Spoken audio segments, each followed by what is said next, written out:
Torah Life Ministries come out of the world. Messiah people seek the truth. Hello everybody, it's Paul Neeson and this is Torah Life Ministries. My name is Paul Neeson. I'm giving you this coming week's Torah Portia. For those of you that are not familiar with the Torah Portia, each week Jewish and Messianic synagogues all over the world read a certain part of the first 5 books of the Bible, and these are the same 5 books that Yeshua Messiah himself taught the people from when he was going around with his ministry and proclaiming the good news. And this is what all of the prophets and all of the people in the renewed covenant looked at and read each week. And this week we're going to be reading the 36th reading in this year's cycle, and it's going to be Numbers 8:1 to 12:16. So, as we're reading this, remember you can see all the previous week Torah portions on my website at www.healthwatchman.com. But in reading this, we look at Numbers. In Numbers 8:1, it starts to talk about how to prepare the temple and the priest in the temple for the sacrifices and also for the holy service of the temple. But it also gives instructions about the appointed times, and the specific appointed time they talk about is Passover. Now, we saw Passover a couple of months ago, but it goes on to talk about the people that were not able to observe the Passover for whatever reason, whether they weren't in Jerusalem at the time because they were commanded to go up to Jerusalem at that time, or if they were ceremonial unclean and they could not observe the Passover that time. In this week's Torah portion, in Numbers 9, it talks about preparing yourself for a second Passover. So if you didn't get to observe the first one, you had a second chance to observe the second one, and you're commanded to keep the Passover lamb and to eat from that lamb each year if you are a believer in Messiah. It's not for the Jewish people, it's not for the non-Jewish people, it's for everyone. The believers, the followers of Messiah, were told to partake in the Passover lamb, and it goes through those instructions for that. That is a direct command of the set-appointed, set-apart feast days of our Creator, and He commands us all to keep those days. And it goes on to talk about if you missed it in the first month, to observe it in the second month. It says a stern warning here in Numbers 9:13, but those who neglect to celebrate the Passover at the regular time, even though they are ceremonially clean and are not away on a trip, will be cut off from the community of Israel. If they fail to present a wonderful Creator's offering at the proper time, they will suffer the consequences of their guilt. So it talks again about suffering the consequences of your guilt or suffering the consequences of disobedience. In this scripture right here, we see that if they weren't able because they were away or some other reason, they weren't able to keep the first Passover, there's another Passover. It says, but those who are clean and able, but just neglect to do this, it says they will suffer the consequences of their guilt. And this is going to be every single person today that calls themselves a Christian or a follower of Messiah, and they are not keeping the set-appointed feast times.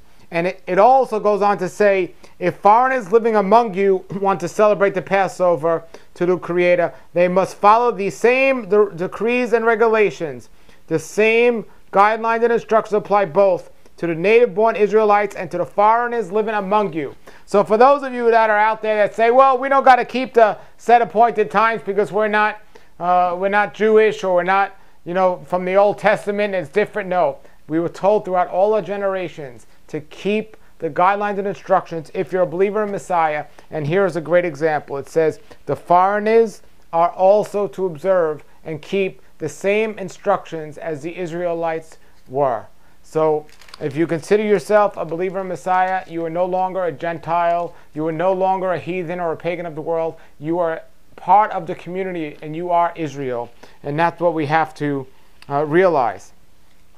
It goes on to say here in Numbers 10, it goes in Numbers 10, it talks about the silver trumpets that will be blown and to listen for that sound. But in Numbers 10:9 it says, when you arrive in your own land and go to war against your enemies who attack you. So it's a prophecy, it's a promise. Your enemies will attack you when you go into your own land that I've given you. Sound the alarm, which is the trumpets. And remember that I will rescue you from all your enemies. This is what our Creator says. So he's blessed them in every single way, and he's told them, as long as you sound the warning trumpet, when your enemies attack you, because they will, I will hear your call and I will rescue you. And I will bless you, it goes on to say, and I will make you defeat your enemies. But there was one thing that we had to do, or the believers had to do, to get that blessing, and that was obedience. That was obedience. But not only were the children not obedient, they actually complained. They complained all throughout their trip in the desert, and that's one of the reasons why they didn't make it out of the desert. They made it in, but not out. They complained and they suffered from what they were complaining about. They kept saying, oh, we're going to die out here. Well, that's exactly what happened, because they did not follow the guidelines and instruction of a wonderful Creator. It says here in Numbers 10:11, the first approach that the children made to the promised land, I mean, this was way before 40 years, but the children complained. It says the second year after the departure from Egypt, the 20th day in the second month, there was a cloud that lifted from the tabernacle of the covenant. So the Israelites set apart from the wilderness to Sinai and traveled to a place until the cloud stopped. And so the cloud was there. They were following the cloud. The cloud was guiding them. It was really our wonderful Creator guiding them and telling them when to go and when to stay and when to move. And there's no way this trip should have took 40 years if they were obedient, but they all complained. We look at in Numbers 11, it's talking about the people complaining, and it says, the people began complaining about the hardships, and our wonderful Creator heard everything they said. And then his anger blazed against them. You know, for those of you that say, you know, that we're not to get angry, well, no, the scripture says not to get angry without cause, not to get angry without a reason.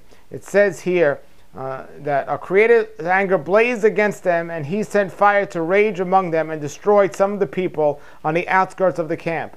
And then the people screamed and begged Moses for his help. And Moses prayed, and the Creator stopped all of this destruction.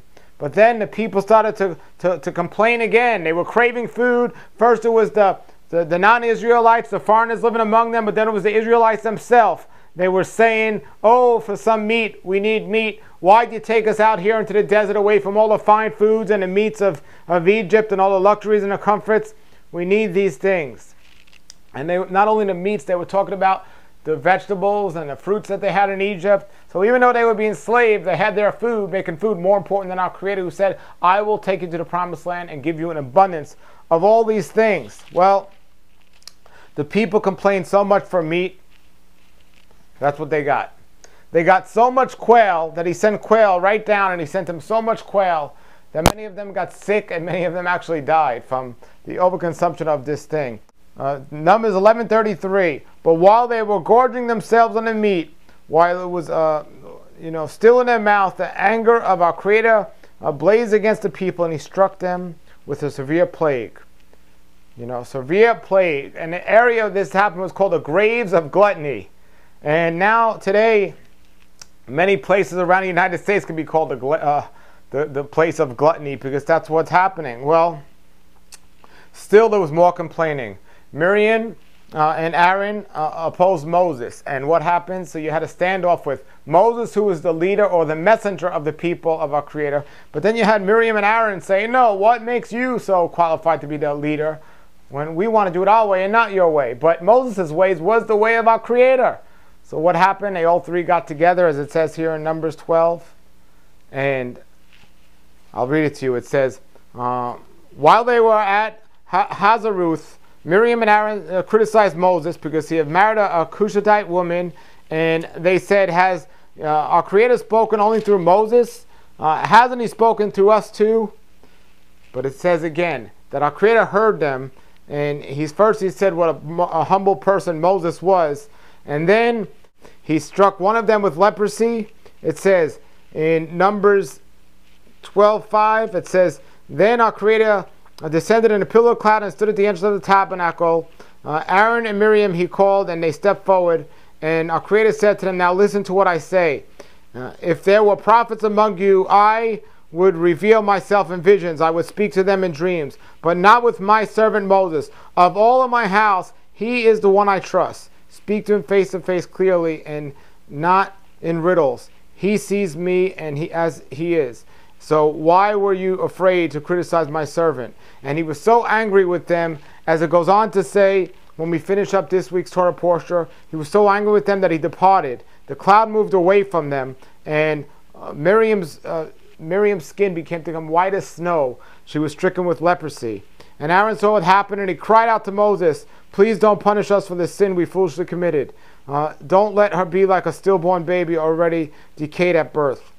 It says, so Moses, what he did was he cried out to heal her. And our Creator said to Moses, if her father had done nothing more than spit in her face, wouldn't she be defiled 7 days? So keep her outside the camp for 7 days, and she may be accepted back. So Miriam was kept outside the camp for 7 days, and the people waited until she was brought back, and then they traveled again. Then they left the area, and they camped in the wilderness of Paran. We have messengers that are giving us the scriptures, the interpretation of scriptures, and the words that we're supposed to keep and follow. It's found in scripture. We have a choice if we're going to follow it or if we're going to ignore it. And there are consequences for ignoring it and blessings for following it. If you have any comments or questions, post them below the video. But it is so essential that people be reading the Torah portion each week so you really understand and get the message of our Creator.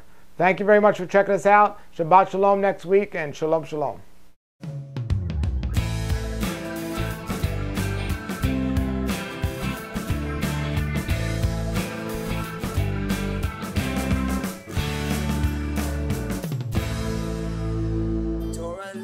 Ministries come out of the world. Messiah people seek the truth.